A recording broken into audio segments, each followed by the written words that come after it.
دیکھیے آخر یہ درود پڑھنے کی اس قدر تاکید کیوں ہے؟ ہم دیکھتے ہیں کہ کتنا ہماری محافل کے اندر بھی رائج ہے، احادیث کے اندر بھی کتنی زیادہ اس کی تاکید کی گئی ہے۔ تو علماء فرماتے ہیں کہ یہ محمد و آل محمد علیہ السلام ان کی جس قدر زحمتیں، تکالیف، مصیبتیں ان لوگوں نے برداشت کی ہیں، کتنے مصائب کو برداشت کیا ہے، پورے خاندان ان کے جو ختم کر دیے گئے، ان کی نسل کو کشی کس طریقے سے کی گئی، سادات کرام کی قربانیاں کس قدر زیادہ ہیں، تو ان کو ہجرتیں برداشت کرنا پڑیں، باغ زہرا کے پھول جگہ جگہ پوری دنیا کے اندر بکھر گئے، اور کتنی سب چیزیں انہوں نے برداشت کی۔ تو یہ ان کی اس شکریہ اور قدردانی کی انتہائی ایک چھوٹا سا ایک عمل ہے جس کی وجہ سے، جس کی بنا پر ہم ان کا شکریہ ادا کرتے ہیں۔ یہ تمام ان کی قدردانی کا سب سے کم ترین اظہار یہ ہے کہ ان کے اوپر درود بھیجا جائے۔ اللہم صلی علی محمد وعلی محمد۔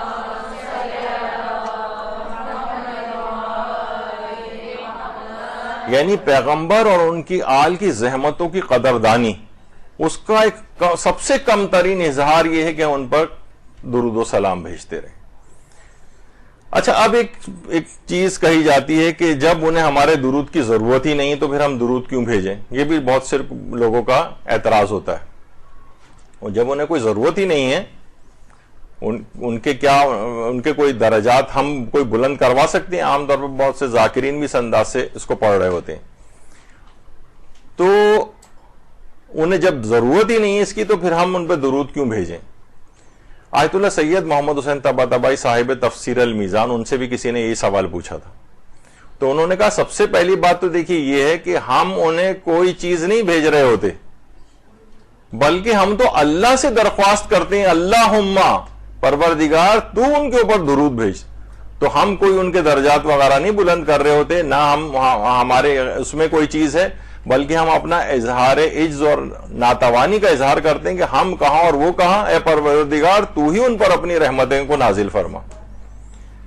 تو یہ پھر انہوں نے ایک اور چیز فرمائی کہ ٹھیک ہے وہ ہمارے محتاج نہیں ہیں، لیکن اللہ کے تو محتاج ہیں،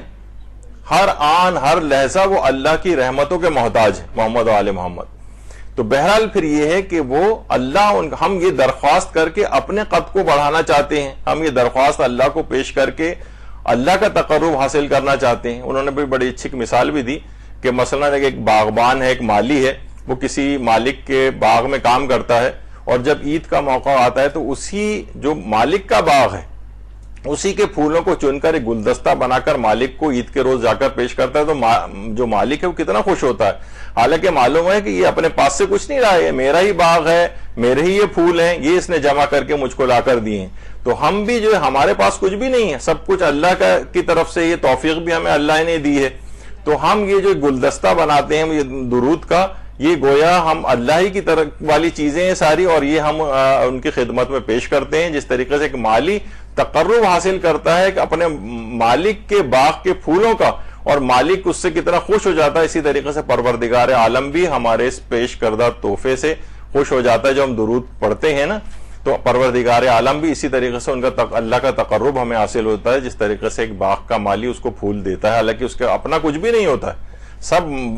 باغ کے مالک ہی کا ہے، لیکن وہ اس کے باوجود خوش ہو جاتا ہے۔ تو اس طرح ہم بھی اللہ کا تقرب اس انداز سے حاصل کرتے ہیں۔ اور اگر محمد و آل محمد علیہ السلام کے درجات یہ اس طریقے سے بلند ہو بھی رہے،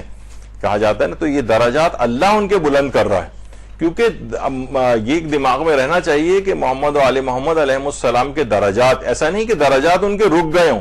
ہر آن ہر لحظہ ہر لمحہ ان کے درجات میں اضافے سے اضافہ تر ہوتا چلا جا رہا ہے۔ اسی طریقے سے ان کے علم بھی ایک جگہ رک نہیں گیا ہے اس دنیا سے پردہ فرما جانے کے بعد، بلکہ ہر آن ان کا علم مسلسل بڑھ بھی رہا ہے۔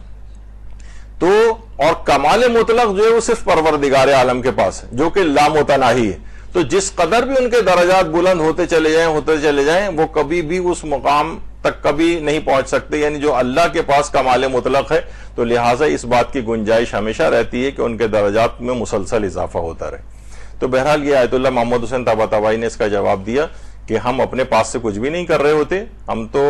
اللہ سے جو ہے خود ہی کہتے ہیں، درخواست بھیجتے ہیں کہ ہمارے ہاتھ میں تو کچھ بھی نہیں ہے، اے پروردگار تو ہی ان کے اوپر اپنی رحمتوں کو نازل فرما. یعنی یہ گیند ہم اللہ کے کورٹ میں ڈال دیتے ہیں، پھر وہ اپنے کرم اور اپنی شان کے مطابق ان کو عطا فرماتا ہے.